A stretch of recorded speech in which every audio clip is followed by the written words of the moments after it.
Santapan Harian Rabu, 19 Agustus 2020. Hari ini kita akan membaca Hakim-Hakim pasal yang ke-17, ayatnya yang pertama hingga ayatnya yang ke-13. Namun kita akan membacanya pada ayat yang ke-7 hingga 13. Sebelumnya, mari kita berdoa.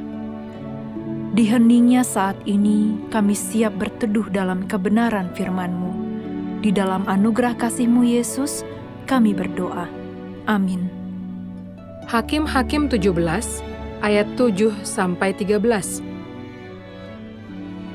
Maka ada seorang muda dari Betlehem, Yehuda, dari kaum Yehuda, ia seorang Lewi dan tinggal di sana sebagai pendatang. Lalu orang itu keluar dari kota Betlehem, Yehuda, untuk menetap sebagai pendatang di mana saja ia mendapat tempat. Dan dalam perjalanannya itu, sampailah ia ke pegunungan Efraim di rumah Mika. Bertanyalah Mika kepadanya, "Engkau dari mana?" Jawabnya kepadanya, "Aku orang Lewi dari Betlehem Yehuda, dan aku pergi untuk menetap sebagai pendatang di mana saja aku mendapat tempat." Lalu kata Mika kepadanya, "Tinggallah padaku dan jadilah bapak dan imam bagiku. Maka setiap tahun aku akan memberikan kepadamu 10 uang perak, sepasang pakaian serta makananmu." Orang Lewi itu setuju untuk tinggal padanya. Maka orang muda itu menjadi seperti salah seorang anaknya sendiri. Mika mentahbiskan orang Lewi itu, orang muda itu menjadi imamnya dan diam di rumah Mika. Lalu kata Mika, "Sekarang taulah aku bahwa Tuhan akan berbuat baik kepadaku, karena ada seorang Lewi menjadi imamku."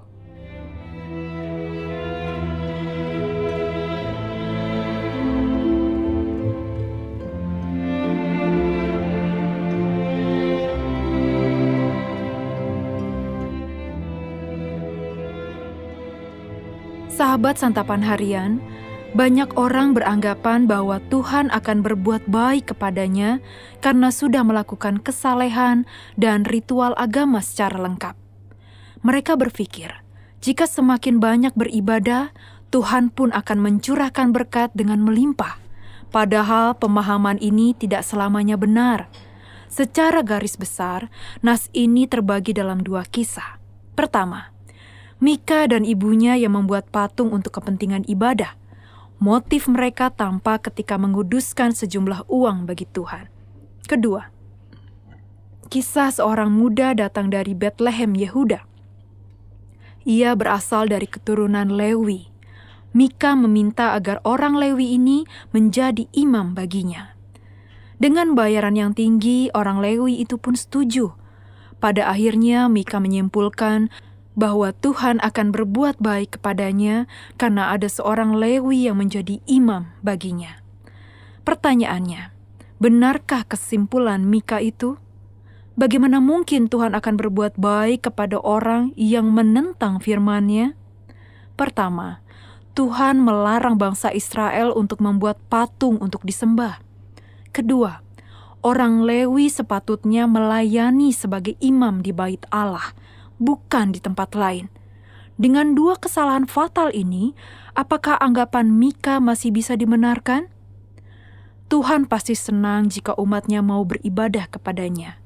Namun, apakah ibadah yang kita lakukan sudah sesuai dengan petunjuk dan kehendak-Nya?